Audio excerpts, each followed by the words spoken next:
Alrighty. All right. Hey traders, what's going on? This is Jamie Saettele here. It is a couple minutes after 3. This is the Midweek Strategy webinar for February 10th, 2016.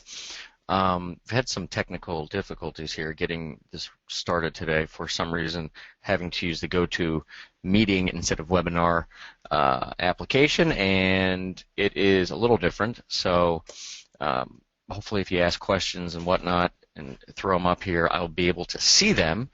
Hoping to make this as seamless as possible. Anywho, we've got a few main themes that we're following here in early to mid-February.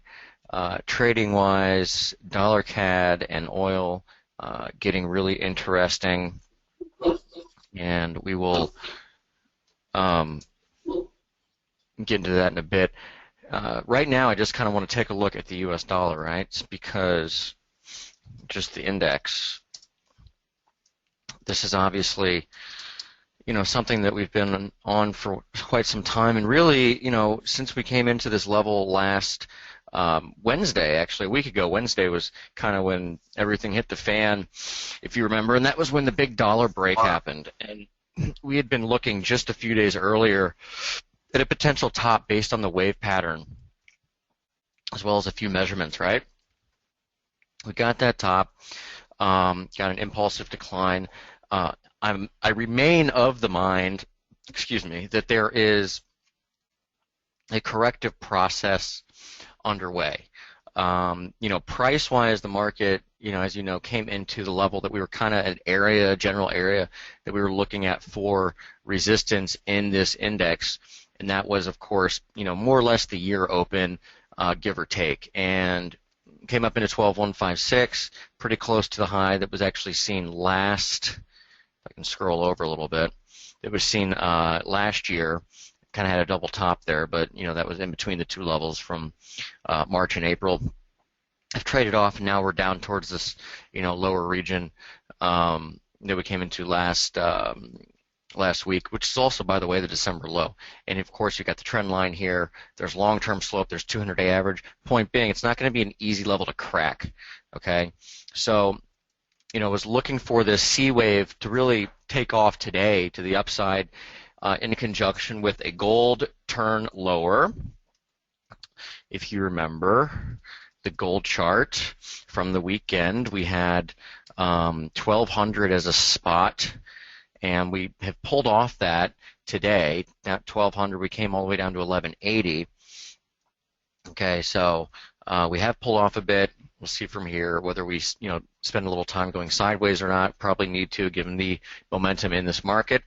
S&P, as you know, the analog,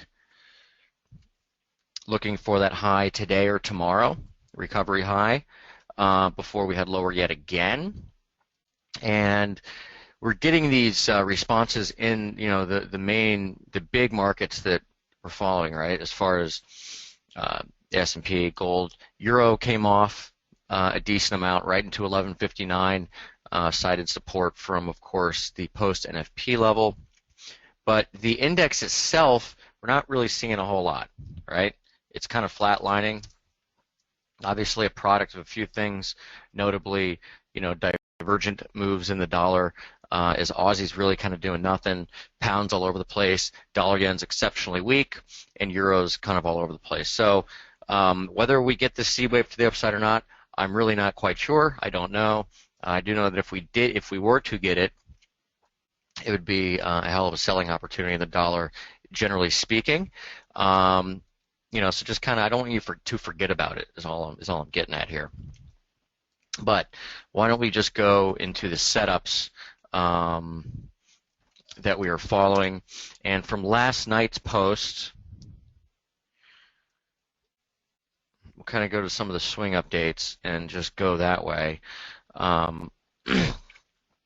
Dollar yen short, right?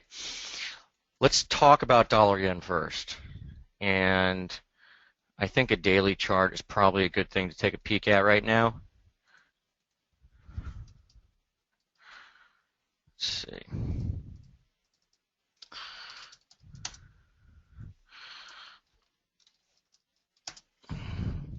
Okay.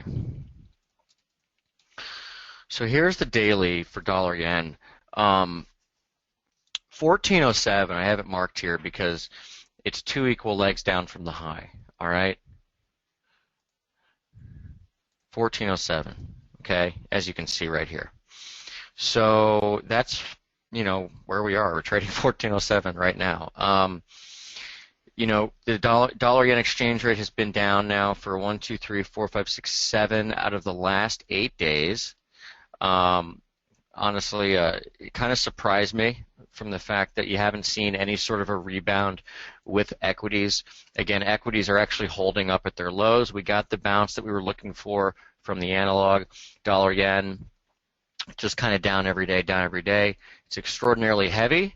From one that traded, the financial crisis period, if you will, you'll get big, massive dollar yen recoveries, yen cross recoveries in bear markets like this, and this truly is a bear market at this point. Okay, the important thing to remember is that we have completed a head and shoulders top. The head and shoulders top is a big major one. It goes back to December 2014. It has a target near 105, which happens to be the October 2014 low as well. But again, dollar yen is going to be at risk of massive short covering rallies, and there are a number of things that could happen here. Positioning is getting one-sided. If you look at COT, we only saw how what that happened here back when BOJ went to negative rates. Why don't we actually take a look at that real quick? I can give you an idea, because every time you look at dollar yen, if you look at it like I do, and you look and you say, man, I really feel like I'm missing out on this trade, right? Well, let's see what can happen when the market gets one-sided, okay?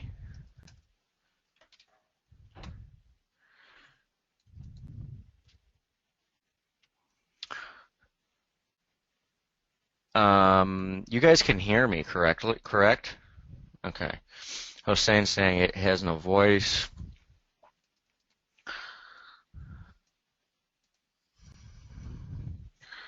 Okay. So here is, okay, yeah, sounds perfect, great. Here's a chart with commitments of traders data. Okay, get rid of the moving averages for now.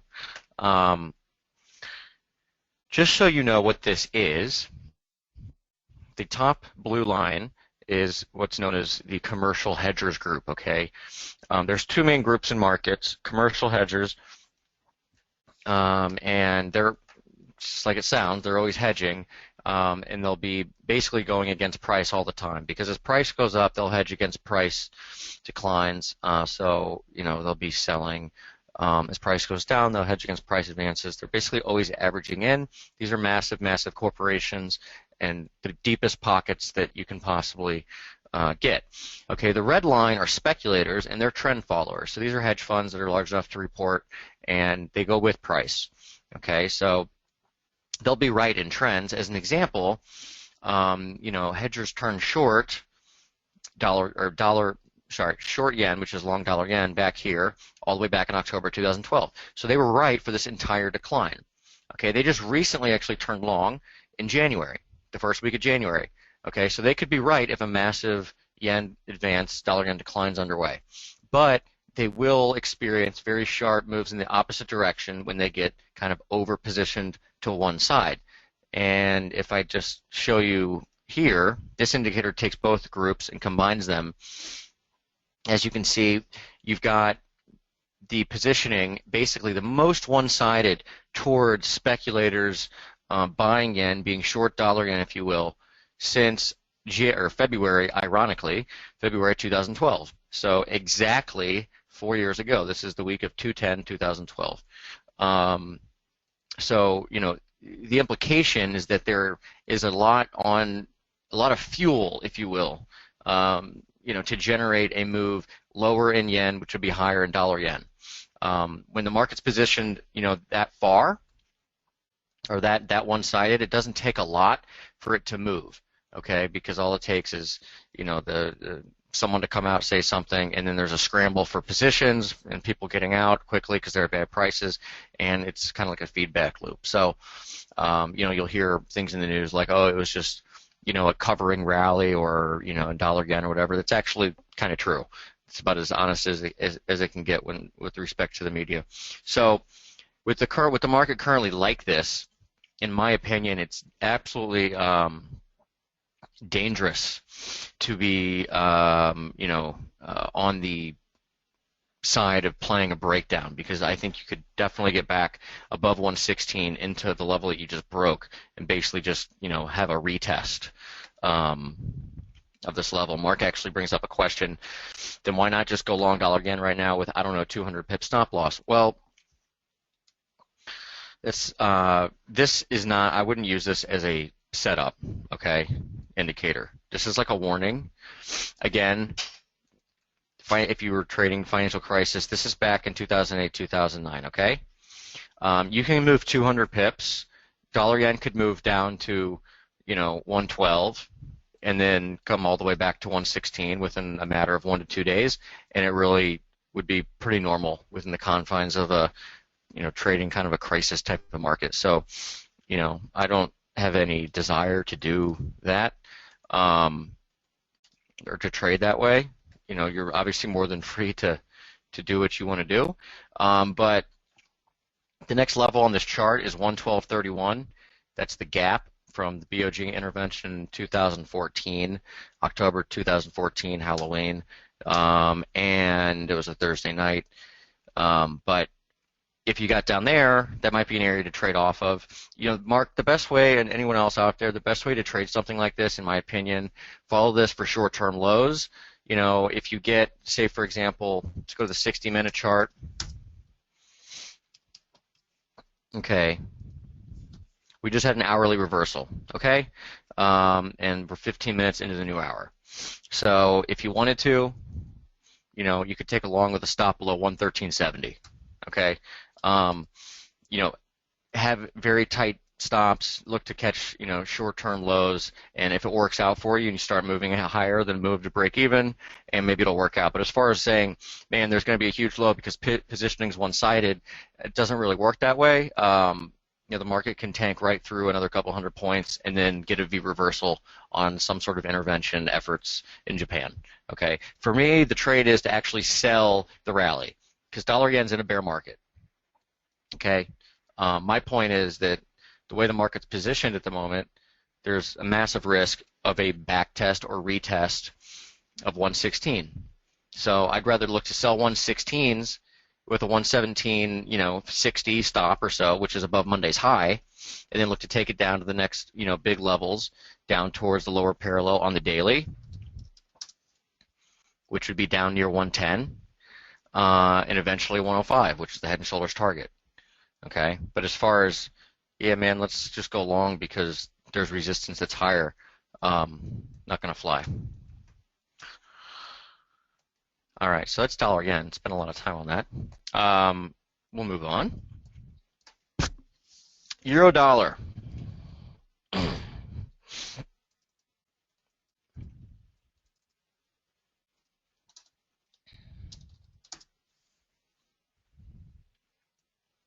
Okay, so what did we have here last night?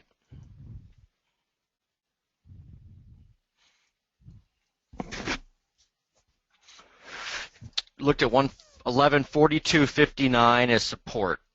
Weekly open and NFP level. Today's low is the 111.59 actually. So that worked out pretty well as far as finding support. This is NFPs. Okay, so you can see the close of that level. That's what I mean when I say NFP level.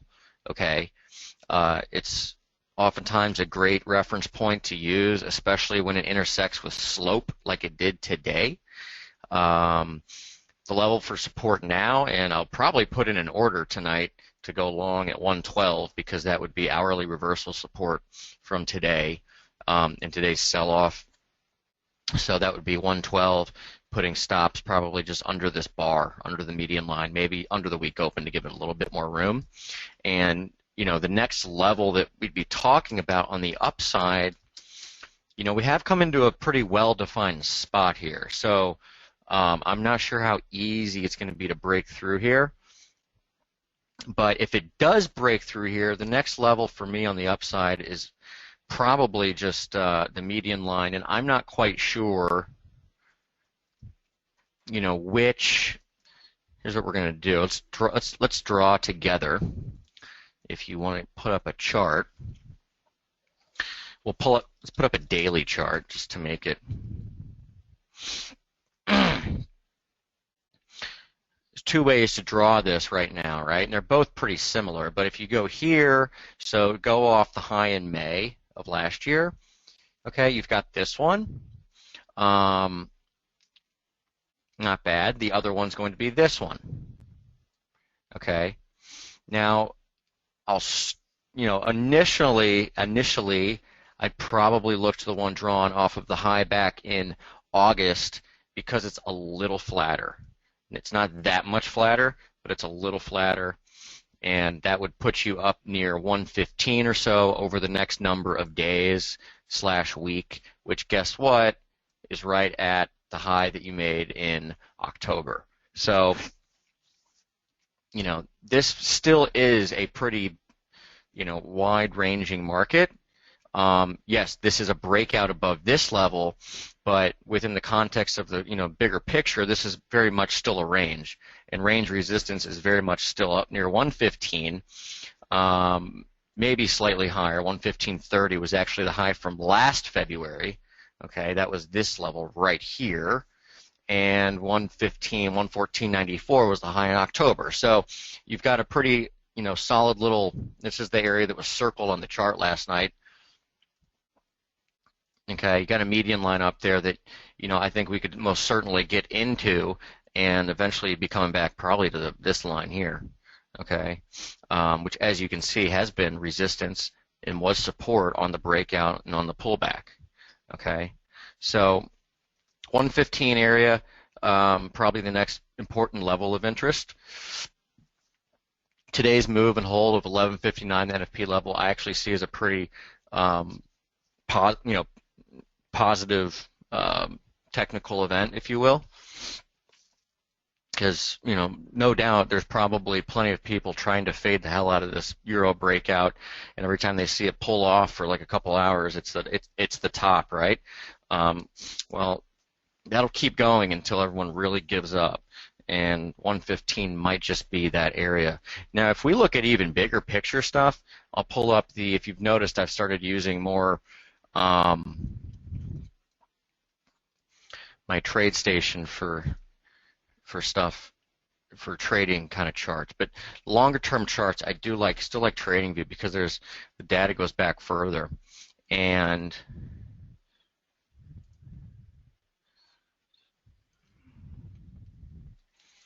this line here, okay, is an area that I would pay attention to. So I would put that on your chart. It goes to the 2008 high and the 2010 low and the 2011 high, okay? So I'll draw that right here on this chart.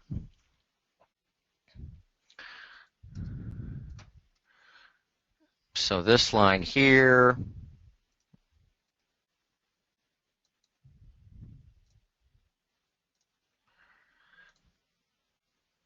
and it's a shift, meaning that it's basically just trend line off that. And guess what? We have an intersection coming up. So this was to the tick high in August, and it comes up and meets our wonderful 115 spot on my birthday. So there we go. So 115.30 towards the end of February. Maybe we need a little coil sideways here until we pop up into that level, but bottom line is the point of this, and what I'm trying to say is I'm still looking towards 115 and maybe a little higher over the course of the next few weeks for euro. So weakness is seen as a buying opportunity in euro dollar, okay? So let's just kind of keep the bigger picture in mind. I know when you look at an hourly chart, for example, it's very easy to say, man, this looks like some sort of a top or something, right? Because we came off very sharply, and this might be the beginning of a new downtrend. Look at it from the perspective of where's the really big resistance, because the market's going to be attracted to it. It looks like it's at 115. Mark's saying dollar up, indices up, dollar yen looking for reverse, doesn't really line up. Yo, dollar yen, and again, we say it all the time, like I do, but each market on its own merits, and dollar yen, I mean, it's doing its own thing, right? If it wasn't, then euro yen wouldn't be doing what it's doing, which is all over the map. So, we've seen where dollar yen is up, euro dollar is doing the same thing as dollar yen today, dollar yen being down and euro dollar being down. We've seen days where they've both been pure funding currencies, but at this point, dollar yen's doing its own thing. I would not be too, try to, fit everything together too much right now. And to be quite honest, I'm not really screwing around with yen right here as far as trading it. If we get a pop up into 116 and get that retest, then hell yeah, I love to put on a short position with that 117, 60 stop above Monday's high and look to see how long I can ride it. But right here, right now, I'm wasting mental capital, on it, and I'm not trying to waste real capital on it. So, the trades that we have been kind of mapping out, precise levels seem to be working out pretty well. Let's move on now. So euro dollar still range 115 plus, then possibility of a bigger turn lower.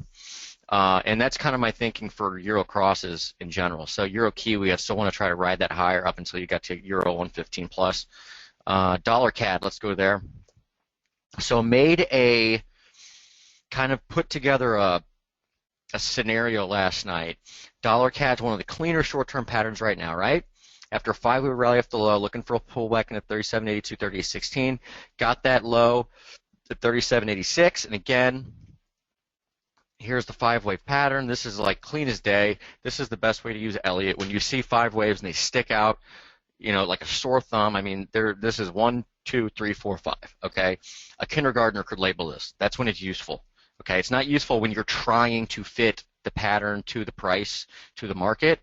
When it says, here I am, pay attention, okay? Well, we got that. We got a pullback in 3, ABC, okay? So the idea was to put entries at support, did that, ended up getting lucky, and basically catching the low, 5 ticks off the low on the entry from last night, came back during the Yellen testimony all over the place, but so far so good, and we are looking towards 141.25 or 30 or so, and there's several reasons for that. One, that's 2 equal legs off the low, so if this is a correction, then dollar CAD should fail around where it would consist of 2 equal legs, and that's 141.25. Again, 141.27 happens to be weekly reversal support, okay? Also, here, I'll just stay on this workspace here and just put up a new chart. Also,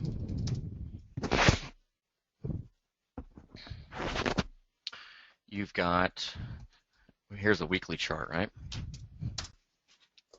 Weekly chart. Giant reversal.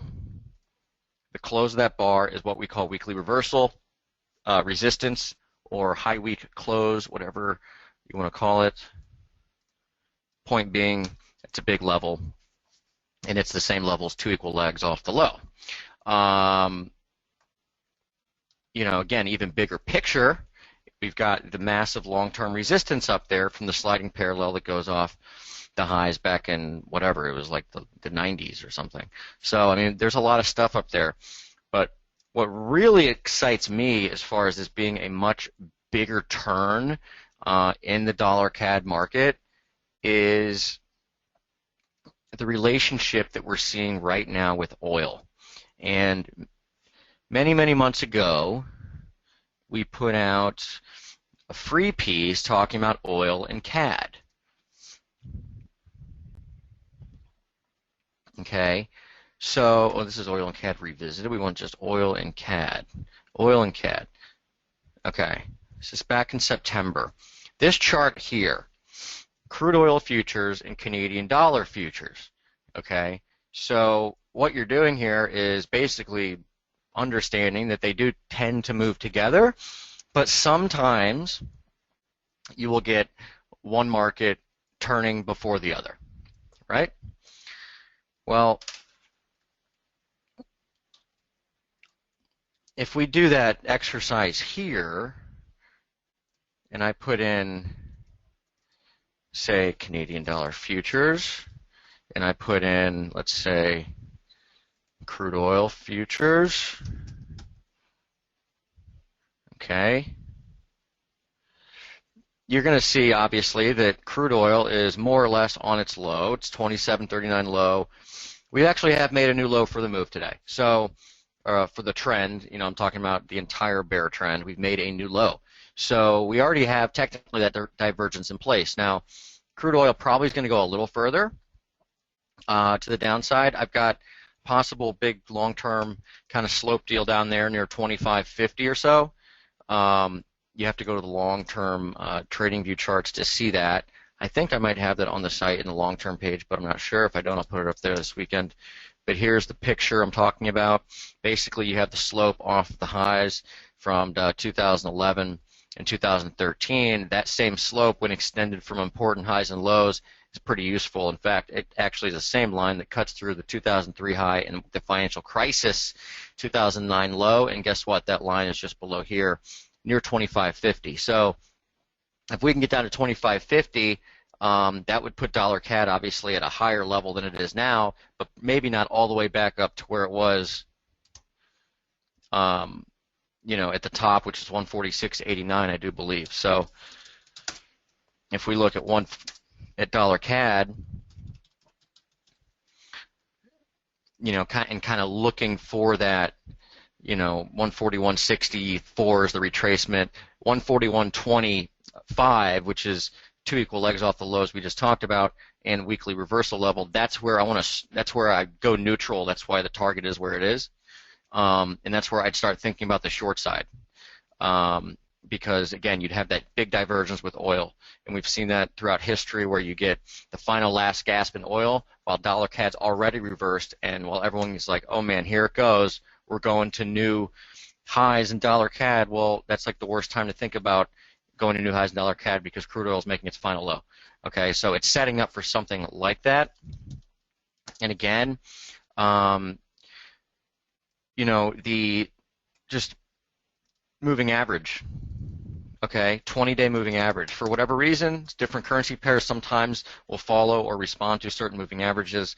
It's there. I'm not going to come up for a reason why. But if you just look back over the last few years, you have seen the 20-day average in dollar CAD act as a pretty decent pivot.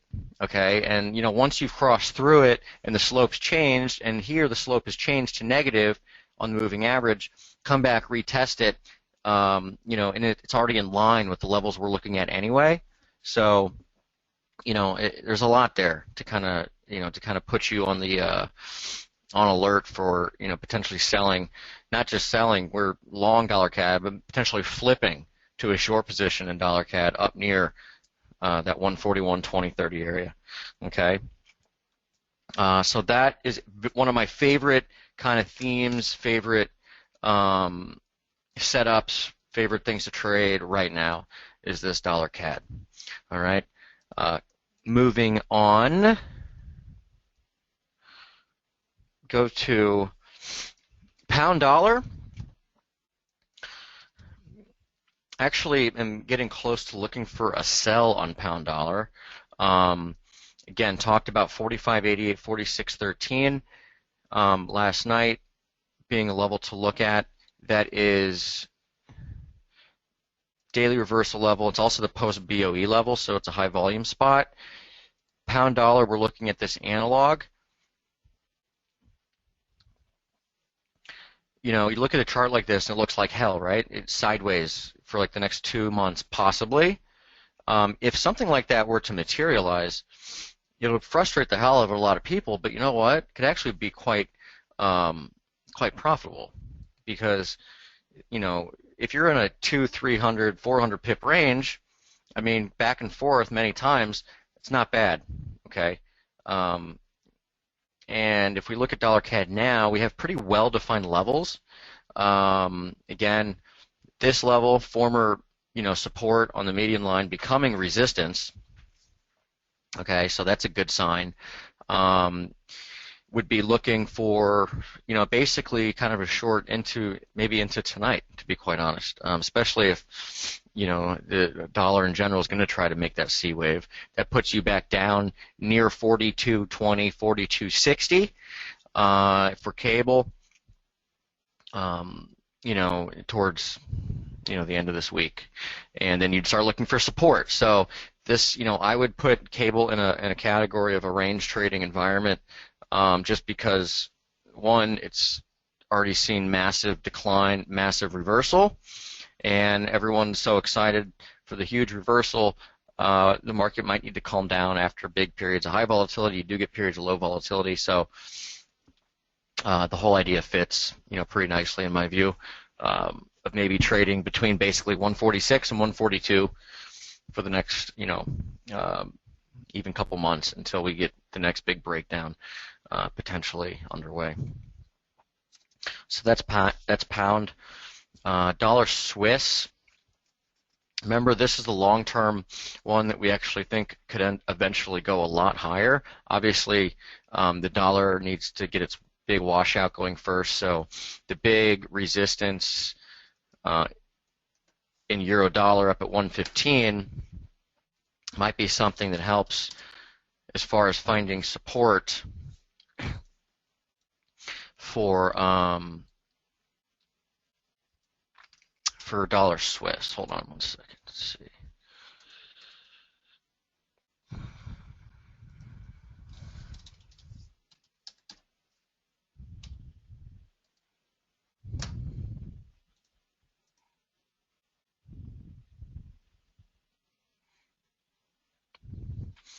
Okay, 94.76 is the low down here from October.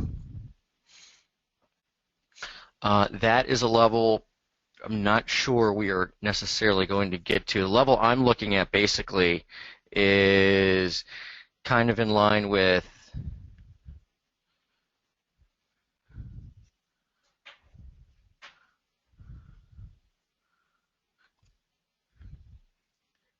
the high from May of last year, which is 95.40. The levels for me are a little cleaner on euro. So when euro's at 115, I just kind of turn around and see where dollar Swiss is trading at. Because there is going to be an opportunity to pick up cheap dollar Swiss and for the next breakout attempt. I really do believe that. Again, this is after U.S. dollar might have to wash out, which, given how quickly the market's moving, might not be all that far away. Hold on. I might have a better chart on this workspace.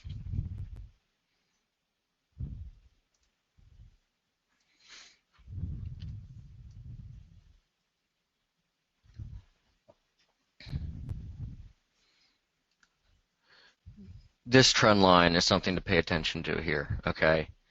As you can see, the trend line here, the channel, we blew through it back in November, but the recent top is right at it. So over the next few days, this is going to be 95.90 or so, 96, as you go forward a few days. So that's a level to watch for dollar Swiss. But again, don't complicate things. Just kind of keep the euro up. And that 115 area should be pretty important on the upside for euro dollar throughout the rest of February. Yeah, I get a comment here. Head hurts thinking about correlations that might or might not be there. Yeah, so just don't think about it. Don't think about the correlations. Trade each thing on its own. That's also the good thing about not getting too messed up and too involved with currency crosses necessarily, right?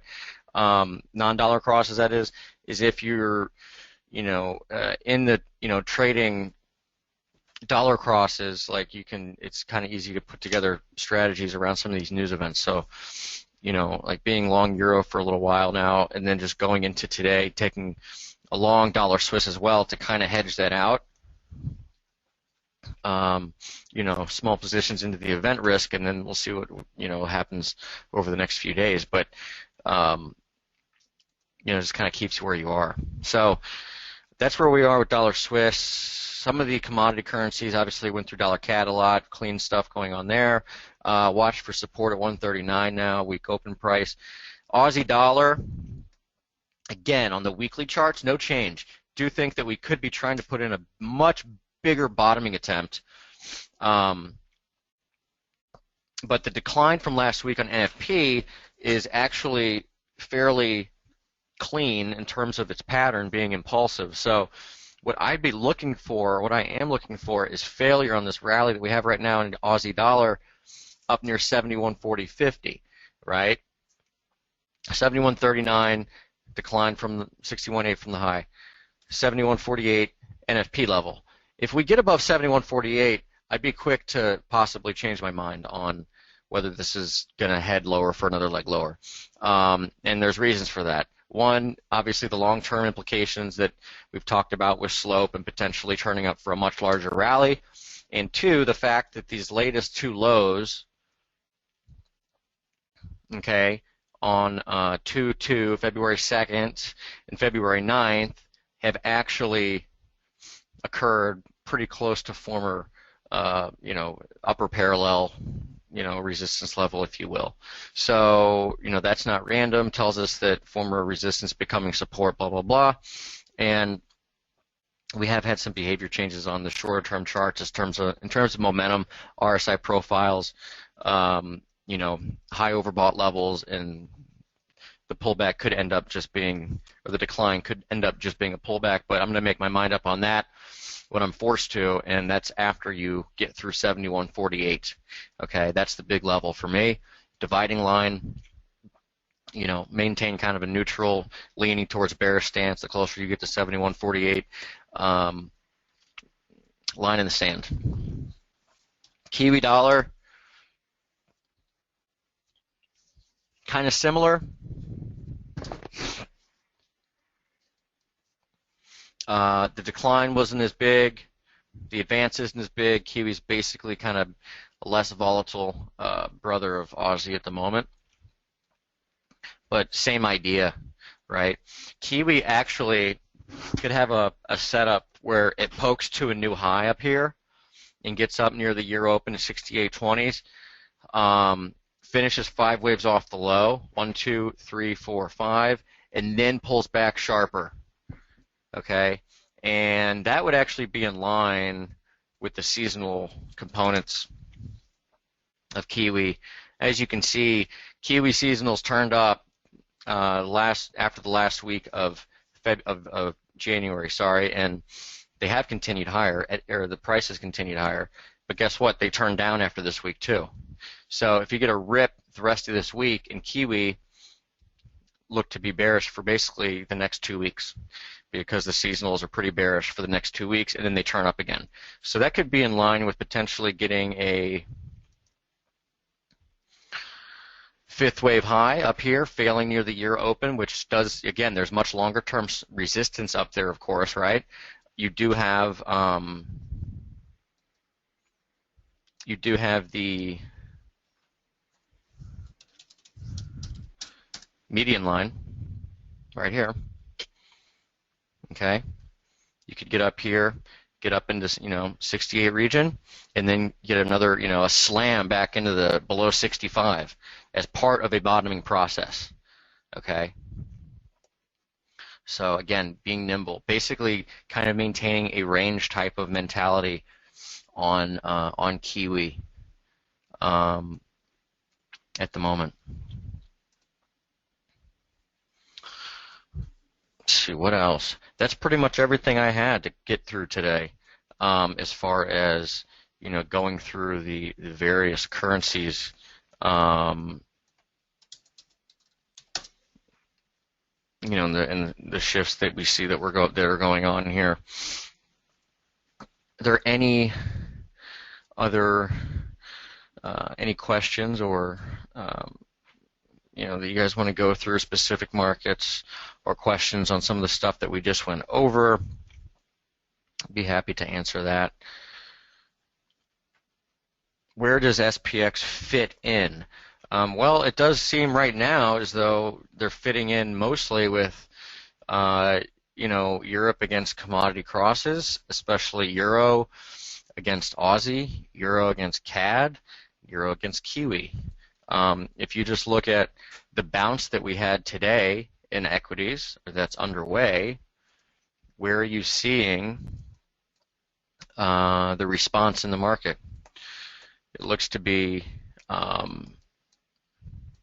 in those other in Euro commodity crosses, right? You're not seeing it in yen. Yen crosses are getting smoked. So, saying much lower. Well, again, I don't think this is like the 2008 period. I've been saying it for over a month now that price action is actually much more familiar to what's happening in 2000. And again, this is a chart that was published on Sunday. Looking for a Monday low, got the Monday low. Looking for a failed rally this week, failed rally. That's what we could have now. This is a rally, so look for it to fail, and then look for it to head lower. But again, still pretty much a range. This suggests the next bottoming attempt on stocks, and it's going to lead to a sharp rally, will be basically towards, is going to be into the end of February, and then a rally, and then down, and then a rally. I mean, you see what I'm saying? There's potential to go a lot lower, but the big part about this chart too is that the real bearish part of the sequence really doesn't start even until April.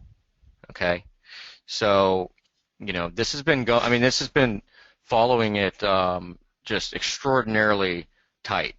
I mean, to be able to come in and say I'm looking for a Monday low and then a failed rally, it lasts 2 to 3 days, and it actually kind of starts happening, it's kind of wild. So as long as this is working, I see no reason to to not follow it, basically. So again, not going to try to fit everything together because then you're forcing stuff. But as far as what you're seeing with today's equity rally, it does seem to have the influence on risk on, risk off does seem to be more in the Euro commodity cross area than say yen crosses at this point. All right. So that is that. S&P for the for the short-term pictures, as far as that's concerned, put out this chart a bunch on Twitter, but this is the futures chart and the median line being support again, I do think we could go a little higher here. We've come into the week open, which is 1876, pulled off immediately off that, very sharp intraday move lower, now back to virtually unchanged. We might go into something of a grind higher. This line here, the sliding parallel, which was support, more or less back at the end of January and then early this month, might end up as resistance, but the big downsloping line you're looking for is basically the upper parallel, right?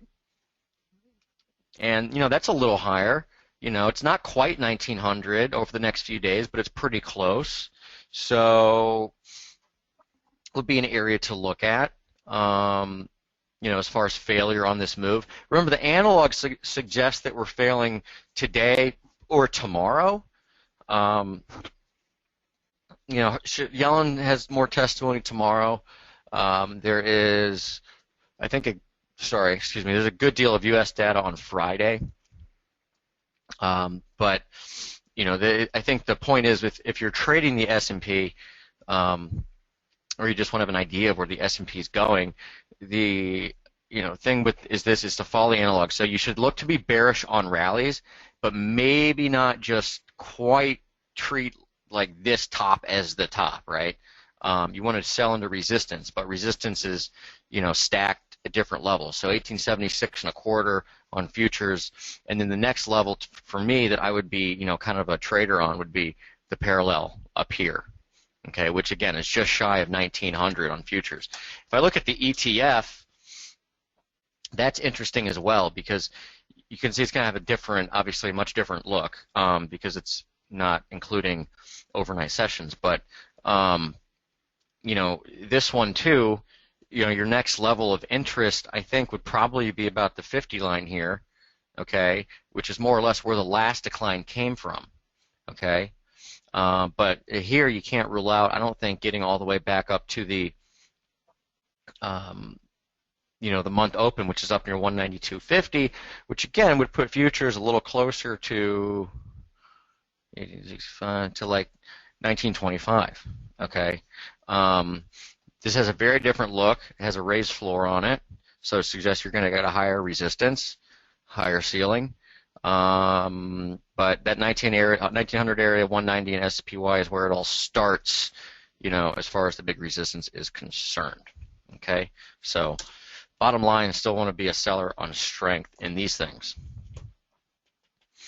Kezi asking about about Euro Kiwi. Yeah, so again, we're still liking this trade. I see your comment saying tried to jump in late on that one. Yeah, so you know, the thing with this, this is still very much valid. You know, we came up into the, you know, towards the top of the range, have pulled off sharply today, but getting back up towards, you know, the level that was thought of as resistance, 169.37. So back above 169, kind of weathered the storm on that one. This is nice. You want to see, when you get a washout like this, we're able to withstand that storm, I guess. And what you'll want to see,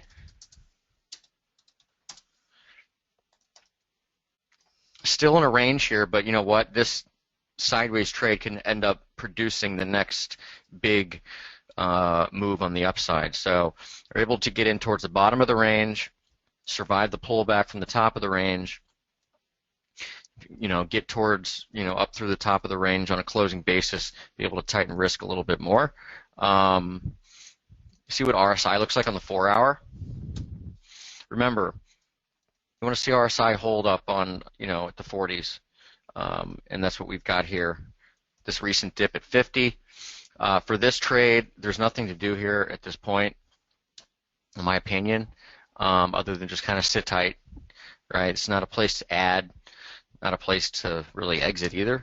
You know, just kind of try to ride this parallel up. I mean, as long as this thing is, you're still holding, you know, riding this parallel, don't get rid of what could be a really good thing with Euro Kiwi. That's kind of the way I'm looking at it.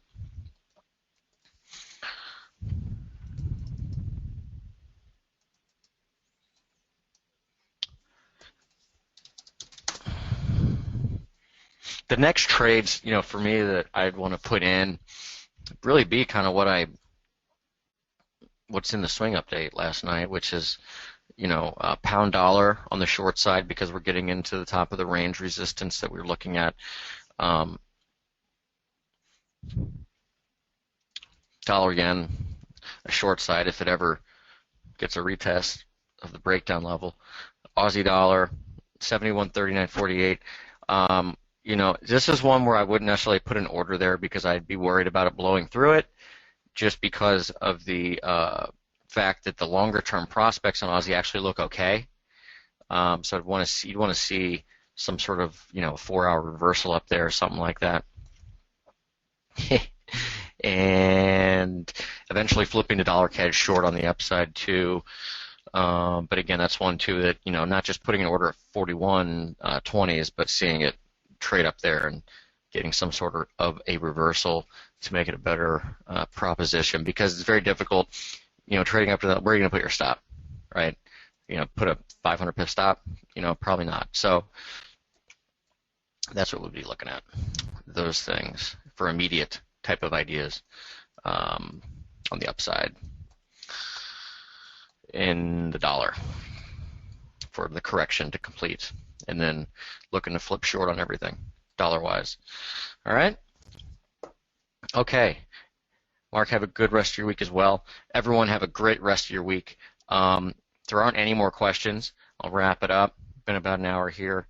We'll get this archived for you.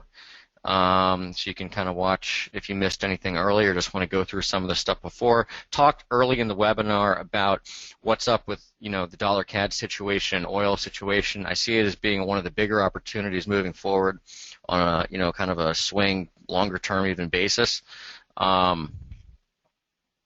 And Euro's getting real clean technically as far as the way it's holding on dips, and that tells me to look higher on Euro towards the very, very, very well-defined 115 area. Once you get up there, I'm sure you're probably going to see a lot of people throw in the towel on the dollar bullish, Euro bearish idea, and that's probably when you'd get a much more sizable pullback in Euro dollar. Okay? All right. So again, thanks a lot, and everyone have a great rest of your week. All right. Jamie Saettele here signing off. Take care.